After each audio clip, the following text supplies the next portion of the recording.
Hey guys what's up, I hope you are doing well. So एक important बातें हैं हम बात करेंगे इस वीडियो में। तो क्या क्या चीज़ें हम कवर करेंगे देख लीजिए। गेट एग्ज़ाम के बाद 3 चीज़ें आपके पास ऑप्शन है। मैं 1 साल ड्रॉप करा, 4th ईयर में हूँ, 3rd ईयर में हूँ, एग्ज़ाम अच्छा गया, एग्ज़ाम एवरेज गया, एग्ज़ाम बेकार गया, ये सब बातें मैं डिस्कस करूँगा। ठीक है। सो मोस्ट प्रोबेबली आपका गेट एग्ज़ाम हो चुका है। तो बहुत से लोग क्या करते हैं, आफ्टर एग्ज़ाम एनालिसिस नहीं करते हैं, वो जानना नहीं चाहते हैं कैसा उनका एग्ज़ाम गया है। तो मैं आपको रिकमेंड करूँगा भैया आप जान लीजिए कितना आपके लगभग मार्क्स आ रहे हैं। So once you will come to know what is your position right after the exam, that would be better for me for you to take decision। आप डिसीजन बहुत इजीली ले पाओगे भाई आपके लिए क्या बेटर है। ओके। सो देखिए यहाँ पर पहले हम बात करते हैं यहाँ पर गुड का मतलब क्या है, एवरेज का मतलब क्या है, बैड का मतलब क्या है, इसके बारे में हम बात कर लेते हैं एक एक करके। तो देखिए गुड हम उसी को बोलेंगे जिसका मोर देन 65 मार्क्स आ रहा है। एवरेज हम उसको बोलेंगे जिसका मोर देन 45 आ रहा है। बैड उसको बोलेंगे भाई उसका तो कुछ हुआ नहीं, 20 से कम आ रहा है। ठीक है, उसको बैड बोलते हैं। तो बोलोगे सर किसी का 25-30 आ रहा है तो क्या, वो दोनों के बीच में है। किसी का 65 ज़्यादा आ रहा है तो काफ़ी अच्छा है, उसका वेरी गुड है। वेरी गुड मतलब क्या, 75 के आसपास मार्क्स आ रहे हैं, मतलब क्या है आपके पास टॉप IIT का ऑप्शन है, आपके पास PSUs का ऑप्शन है। PSUs में वैकेंसीज कितना निकलेगा वो डिपेंड करता है ब्रांच, डिपेंड करता है ईयर, डिपेंड करता है कितना वैकेंसी है। हर साल अलग अलग कहानी रहता है। लास्ट ईयर PSU का वैकेंसीज बहुत कम आया था, इस बार कुछ आया है बट बहुत अच्छा नहीं है जैसा 4 साल पहले था। अब नेक्स्ट ईयर हो सकता है ज़्यादा आ जाए। तो वैकेंसीज क्रिएट होता है तभी आपको वैकेंसी आता है MT का। इन जनरल मैनेजमेंट ट्रेनिंग का जॉब लगता है, पैकेज जो वेरी होता है 12 से 20-22 तक का पैकेज लगता है। आपको एक चीज़ बता देता हूँ इनसाइड इंफॉर्मेशन, क्या वैकेंसीज बढ़ेगा बहुत ज़्यादा आगे? नहीं, लगभग ऐसे ही रहेगा। 10-20% इधर उधर हो सकता है, ज़्यादा नहीं होगा। रीज़न एक ही है, ऑटोमेशन।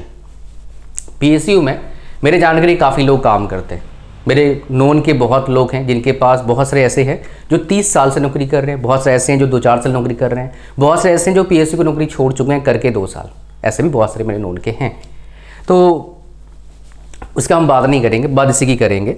अगर मान लो आप, ध्यान सुनना, 3rd ईयर में हैं, आप किसी भी कैटेगरी में हो, बैड गया, एवरेज गया, गुड गया, तो भाई आप नेक्स्ट एग्ज़ाम जरूर दीजिए, बट कैटेगरी वाइज आपका डिसीजन होगा। अगर बैड गया है तो मतलब क्या 20 नंबर से कम आ रहा है, मतलब क्या आप इतने अच्छे नहीं हो, टेक्निकली साउंड नहीं है, आपका न्यूमेरिकल एबिलिटी बहुत कमज़ोर है, तो उसको बेटर करो। गेट के एग्ज़ाम में thinking approach towards solving any numerical problem, जिसका जितना स्ट्रॉन्ग होगा उसका एग्ज़ाम में परफॉर्म करने का, जो अच्छा परफॉर्म करने का परसेंटेज है वो बढ़ जाएगा। तो कैसे आएगा? कोई शॉर्टकट है क्या, कोई स्मार्ट स्ट्रेटजी का? नहीं भाई, सॉल्व करने से आता है, खुद से सोल्यूशन देके सॉल्व करेंगे। 10 बार सॉल्व करें क्वेश्चन, वो क्वेश्चन याद हो जाएगा, आंसर याद हो जाएगा, लेकिन अप्रोच स्ट्रॉन्ग नहीं बनेगा। जब तक आपका अप्रोच स्ट्रॉन्ग नहीं बनेगा तब तक आप अच्छे मार्क्स ला ही नहीं सकते गेट जैसे एग्जाम में, जिसमें न्यूमेरिकल प्रॉब्लम आता है। आपका अगर रेक्टिफिकेशन है, ऐसे करके आप PSU के एग्ज़ाम, SSC JEE के एग्ज़ाम क्रैक कर सकते हो मे बी, बट गेट जैसा एग्ज़ाम नहीं कर सकते, आप अच्छे रैंक ला नहीं सकते, पॉसिबल ही नहीं है। बिकॉज इसमें 85% क्वेश्चन जो होता है वो क्रिएटिव का होता है, एटलीस्ट 70%। 30% चलो चल जाएगा, काम एप्टीट्यूड होता है, थोड़े मैथमेटिक्स होते हैं, वो निकाल लेते हैं प्रैक्टिस से थोड़ा सा, बट ये क्वेश्चंस अप्रोच मतलब 30% क्वेश्चन बहुत ज़्यादा क्रिटिकल होता है इसमें गेट में, जो अब तक मैं देखा हूँ इतने साल में। तो आप किसी भी कैटेगरी हैं तो आपको 4th ईयर में एग्ज़ाम देना है, बट कैटेगरी वाइज आपको डिसीजन लेना है। बस आपको क्या काम करना है, आप देखो भाई आपका प्रॉब्लम कहाँ है, उस प्रॉब्लम का सलूशन ढूंढो, पहला। दूसरा, ज़्यादा से ज़्यादा खुद से क्वेश्चन सॉल्व करिए। खुद सॉल्व कर मतलब क्या है, क्वेश्चन आ गया प्रीवियस ईयर क्वेश्चन, ट्राई करो सॉल्व करने का। सोल्यूशन नहीं निकल रहा है, आंसर और सोल्यूशन मत देखो, टेक्स्ट बुक में जाके पढ़ो और उस तरह क्वेश्चन देखो टेक्स्ट बुक पर, किसी और बुक पर, सेम क्वेश्चन को मत देखो। जितना एफर्ट लगाओगे, जिस क्वेश्चन में अटक रहे हो क्वेश्चन सॉल्व हो जाएगा उतने अच्छा आपका दिमाग में अप्रोच बैठ जाएगा, फिर उस क्वेश्चन को आप इजीली कभी भी सॉल्व कर सकते हो उससे रिलेटेड क्वेश्चन को। तो एप्लीकेशन पार्ट बहुत इंपॉर्टेंट है, खाली फार्मूला रट्टा मत मारना, कोई काम का नहीं है। क्वेश्चन बनाते बनाते फार्मूला याद हो जाएगा आपका। समझ रहे हैं क्या बोल रहा हूँ मैं? अच्छा, अगर मान लो आप थर्ड ईयर में है 65 मार्क्स के आसपास आ रहा है, तो भाई it's time to give your 100% to get it up to more than 75 marks. Once you will cross 75 marks तो आपका जो प्रॉब्लम है सॉल्व हो गया। मान लो किसका प्रॉब्लम? फ्यूचर का प्रॉब्लम ऑलमोस्ट सॉल्व हो गया। कहानी समझ आ गया? 45 के आसपास आ रहा है तब भी आपके पास बहुत बड़ा अपॉर्चुनिटी है, 1 साल है, बिकॉज लास्ट ईयर बीटेक का इतना ज़्यादा जोर नहीं पड़ता है।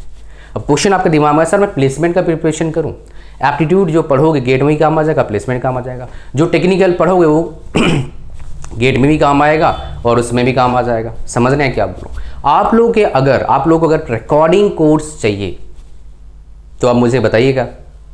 मैकेनिकल का मैं सोच रहा हूँ इस बार देने का, बहुत ही अफोर्डेबल प्राइस में, 1-2 हज़ार में, बाय टॉप रैंकर्स और टॉप टीचर्स, बहुत एक्सपीरियंस वाले।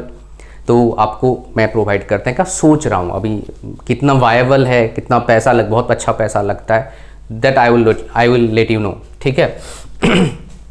4th ईयर फाइनल की बात, 4th ईयर में है, अगर बैठ गया है, क्या आपको 1 साल और देना चाहिए प्रिपरेशन में? दे सकते हो, कोई प्रॉब्लम वाली बात नहीं है। आपका एज अभी अलाउ करता है। 10-15 हज़ार का नौकरी स्टार्ट करने से बेटर है आप एक्सप्लोर करो डिफरेंट फील्ड को। क्यों बता रहा हूँ? 10,000 15,000 का, अगर फाइनेंशियली आप ठीक ठाक हैं, अगर घर वाले अलाउ कर रहे हैं तो कर सकते हो, बट इसको टेक इट मतलब एक तरह का बोल सकते हो टाइम पास करने के मत लो। मैं कई सारे बच्चों से बात करता हूँ जो Tier 3 कॉलेज से स्पेशली पढ़ते हैं। बोलो भाई तेरे तो कुछ भी बेड़ा गर्क है, कुछ नहीं आता तेरे को, तू क्या प्रिपरेशन कर रहा है यहाँ पर? बोले सर बस 2 साल मौज मार रहे हैं। ऐसा मैंने सुना है बहुत सारे बच्चों से। तो अगर मौज मारना है मत जाओ यार, I will never recommend you for that. किसी के भी कोचिंग मत लो। आप किसी, अगर मान लो लग रहा है नहीं मेरे बस की बात नहीं है सब, तो भाई चुपचाप एक छोटा नौकरी ले ले मेरे भाई, चुपचाप नौकरी करते रहो, कंपनी टाइम के साथ चेंज करते रहो, 10 साल में 1 लाख पहुंच जाओगे। मौज मारने जाओगे 2 साल आपका बर्बाद होगा, पैसे ही बर्बाद हो जाएंगे आपके, बिकॉज वो पैसे जो घर वाले आप पर लगा रहे हैं, मौज मारने जो सब सोच रहे हैं, वो पैसा आपका ही है मेरे भाई। घर वाले पता नहीं क्या क्या करके आपको दे रहे हैं। सो उसका आप खुद के साथ नाइंसाफ़ी मत करो। ये घर वालों को धोखा नहीं दे रहे हो, खुद को धोखा दे रहे हो। सुनने में अब खराब लग सकता है, बट ये मैं अपने बच्चों को भी बोलता हूँ जो मेरे फिजिकल सेंटर में या फिर कॉलेज में इनको पढ़ाया था, उनको बोलता हूँ भाई ऐसा मत करो, खुद के साथ इतना ज़्यादा नाइंसाफ़ी मत करो, दूसरों का छोड़ो। ठीक है। अगर मान लो आपका मन है, फिर कम नंबर आया, बट आपका स्ट्रॉन्ग डिज़ायर है मुझे अच्छे कॉलेज में जाना है, पेस में जॉब लेना है, जाओ कोई बात नहीं। अब बोलोगे सर कोचिंग कहाँ से लें? Never ever get online coaching if you are giving 1 year specially for GATE. Offline coaching ही रिकमेंड करता हूँ मैं। ऑनलाइन कोचिंग में सस्ता मिल जाएगा, मज़ा आएगा, जो टीचर्स करेंगे, डांस करके दिखाएंगे, गिटार बजा के दिखाएंगे। हालांकि ऑफलाइन में जोक्स वगैरह होता है, हंसाने का काम होता है, बट गिटार वगैरह डांस करके कोई नहीं दिखाता इन जनरल। कभी स्पेशल ओकेजन हो गया, मैंने तो आज तक दिखा नहीं, कभी स्पेशल ओकेजन हो गया मान लो दिखा दिया, ठीक है। ऐसा नहीं डेली कोई गान कोई शायरी थोड़ा बहुत चलता है, बट ऑनलाइन जैसा नहीं है। सबसे बड़ा ऑफलाइन का फ़ायदा क्या मिलता है? आप कंपटीशन को देखते हो, आपके पास बैठा होता है, that will motivate you and that will give you motivation from inside. वो मैटर करता है, बाकी आपकी मर्जी है। अब बोलोगे सर वहाँ तो 80,000 रुपया लग रहा है, यहाँ पर तो 2,000-4,000 का मिल रहा है, ऑनलाइन लाइव कोचिंग, बढ़िया टीचर लग रहा है, IIT से पढ़ा है। तो भाई मैं आपको बता दूँ जो मैंने अब तक देखा है, अगर 100 बच्चा ऑनलाइन कोचिंग लेता है ऑनलाइन, तो 100 में से 1 का भी होना मतलब 500 में 1 बच्चा अच्छा करता है, 1 से 2 बच्चा 3 बच्चा अच्छा कर लेगा। बट ऑफलाइन में 500 में 10 बच्चा कम से कम अच्छा करेगा। अब चॉइस इज योर्स।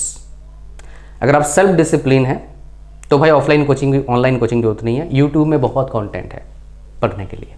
ठीक है। अच्छा, ड्रॉपर 1 साल ड्रॉपर है तो आपको भी क्या करना, 4th ईयर में हो तो मतलब आप 1 साल दे रहे हो तो ड्रॉपर का बताया मैंने ये वाला बात जो ऑफलाइन कोचिंग का। 4th ईयर में है तो आप ऑनलाइन कोचिंग प्रेफर कर सकते हो, जो सबसे अफोर्डेबल है ले लो, बिकॉज आउटकम वही आएगा, पढ़ना आपको पड़ेगा, ठीक है। बेटर है लाइव नहीं, रिकॉर्डिंग वाला कोर्स लो। लाइव क्लासेस में बहुत टाइम वेस्ट होता है, बिकॉज मेरे को ही पता है लाइव क्लासेस में क्या होता है। रिकॉर्डेड कोर्स में मुझे डिमांड करते हैं बच्चे रिकॉर्डेड कोर्सेज दो सर, लाइव क्लास में क्या टाइम पास का, अपने अकॉर्डिंग हम पढ़ेंगे। बिकॉज रिकॉर्डेड कोर्स में क्या होता है, टीचर का जो टाइम लगता है एक टॉपिक को पढ़ाने के लिए ऑलमोस्ट 70% कम टाइम में सेम टॉपिक कवर हो जाता है, तो आपका अल्टीमेटली 70% टाइम बचता है। और लाइव क्लास लेते हो तो कितने क्वेश्चन आप पूछते हैं यार, इतने बहुत से लाइव क्लास देखा बोला 1000 बच्चे हैं तो कहाँ से क्वेश्चन पूछोगे, इतने तो ऑफलाइन में होते नहीं है। बड़े से बड़े कोचिंग में अभी, पहले था जब बहुत बच्चे होते, अभी 200-300 बच्चे होते हैं मैक्सिमम बड़े से बड़े कोचिंग में, जो बहुत बड़े कोचिंग है उसमें, ठीक है। हाँ कभी कभी अगर मान लो बोल दोगे सर वो तो ऑडिटोरियम में पढ़ाता है पढ़ाती है, वो अलग कहानी है भाई, ये इसकी टेक्निकल की बात कर रहा हूँ, नॉन टेक की बात क्यों करना है, ठीक है। तो समझ में आया आपको क्या बोला मैंने, अगर 3rd ईयर में तो क्या करेंगे, 4th ईयर में क्या करेंगे, ड्रॉपर एक या तो क्या करेंगे। यहाँ पर एक बच्चा होता है जो 3 साल से कर रहा है, 3 ईयर्स हो गया या फिर मोर देन 3 ईयर्स हो गया, उसका फिर भी बहुत अच्छा हो नहीं रहा है, वो कहीं ना कहीं यहाँ पर अटक गया है 40-45 के बीच में। वो सोचेगा मैं NIT से MTech कर लूँगा, फिर IIT से PhD कर लूँगा, तो सच बताऊँ कुछ खास आपको मिलने वाला नहीं है। अगर आपका इंटरेस्ट नहीं है 2 फील्ड में, रिसर्च में या फिर टीचिंग में, फिर don't go for that. Because बहुत सारे लोग मेरे को कॉल करते हैं जो PhD कर चुके हैं फ्रॉम टॉप कॉलेजेस IIT से, उनका बहुत अच्छा नहीं चल रहा है अभी, वो बेचारे फंसे हुए हैं, बताते नहीं हैं। और जो आते हैं मेरे पास वो पैसे दे के आते हैं, 1000 रुपये लेता हूँ भाई कंसल्टेशन का, 1000 लेता हूँ, 20 मिनट बात करते हैं, अपने प्रॉब्लम सुलझाते हैं, मेरे पास सोल्यूशन है इन चीज़ों का।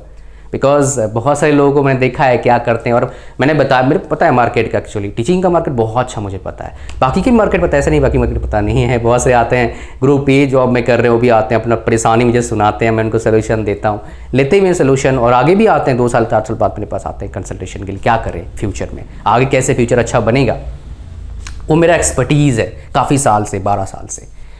सो 3 ईयर्स अगर आप ड्रॉपर कर चुके हैं, आप इसी में फंसे हुए हो, आपका बढ़ नहीं रहा है, तो 95% चांस है आगे आपका और अच्छा हो नहीं सकता, आप कहने के वहाँ अटक गए हो, 95% चांस है। बिकॉज ऐसे मैंने देखा है जो 6 बार गेट क्वालिफाई हैं, आउटकम कुछ खास नहीं, बस गेट क्वालिफाइड है, क्या करोगे उसका लेके, समझ रहे हो क्या बोल रहा हूँ मैं। 8 बार गेट क्वालिफाई करना और एवरेज करना कोई काम नहीं, एक बार गेट क्वालिफाई करा 90 80 70 75 नंबर ले आया, थाम का है भाई, उसका गोल मिल जाएगा उसको जो चाहिए उसको, समझ रहे हो क्या बोल रहा हूँ मैं। तो अगर 3 साल आप दे रहे हो, 3 साल दे चुके हो गेट के पीछे, अगर फिर भी आपको डिज़ायर रिजल्ट मिल नहीं रहा है, it's time to move on, non tech में जाइए। नेक्स्ट वीडियो बनाऊंगा मैं आपको भाई IITian SSC CGL का एग्जाम क्यों देते हैं, इसका पूरा डिटेल बताऊंगा मैं, बिकॉज मेरे नोन में है, IITian तो नहीं बट टॉप कॉलेज से पढ़े थे हमारे ज़माने का। अभी SSC CGL का एग्ज़ाम देके 2014 में उनका जॉब लगा था, 13-14 में, एक बार कैंसिल हुआ था 13 का, 14 का शायद जॉब लगा, 14 के 15 के जॉब लगा है, 13 में शायद कैंसिल हो गया था, मतलब पूरा रिक्रूटमेंट। सो 14 में जॉब लगा है जितना मेरे को याद आ रहा है, ठीक है। बिकॉज उनसे मैं मिला था 15-16 को मिला था, मुंबई में उनका पोस्टिंग था उस टाइम, मिला था नहीं, मुंबई में मिला था उनसे 19 को, बट एक बार 16 को मिला था जितना मेरे को याद आ रहा है। तो वो ऐसे जो, जबकि वो IT फील्ड से थे उस टाइम, बहुत बूम था IT, बहुत अच्छा पैकेज मिला था उनको कैंपस प्लेसमेंट से, बट SSC CGL का एग्जाम देकर क्यों जाते हैं, क्या रीज़न है वो बताऊंगा आपको, नेक्स्ट वीडियो में आएगा। थैंक यू वेरी मच इस वीडियो को देखने के लिए, God bless you all and मौज मारिए, टेंशन तो मत लीजिए यार, थोड़ा बहुत फिजिकल एक्टिविटी करो, थोड़ा मोटापा कम लगता है आपको काम कर रहा हूँ, टेंशन मत लीजिए, 1 महीने में और देखेंगे आपको इसमें इम्प्रूवमेंट, मतलब जो थोड़ा मोटा हो गया था वो मैं ठीक कर रहा हूँ। Thank you very much, God bless you all, bye bye, मिलते हैं नेक्स्ट वीडियो में। लाइक कर देना वीडियो को, चैनल को नए हो सब्सक्राइब करो, हमारे टेलीग्राम चैनल को जरूर ज्वाइन करना है, उसका लिंक डिस्क्रिप्शन में और फर्स्ट कमेंट में है। Thank you very much.